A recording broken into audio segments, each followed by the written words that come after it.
Hello everyone, welcome to Team Level's channel, and in this short video I will show you how to fix Valorant Error Code 152.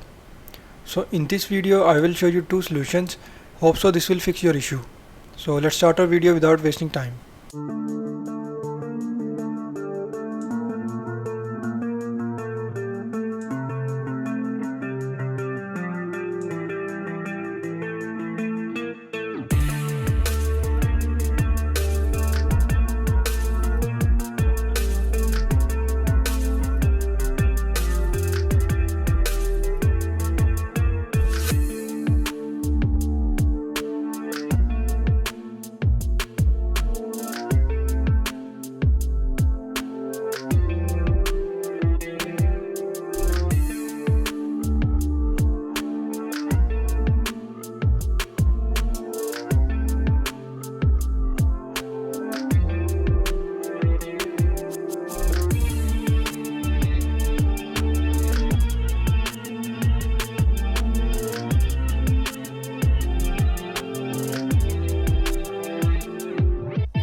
So after completing all these steps, don't forget to restart your PC and hope so this will fix your error.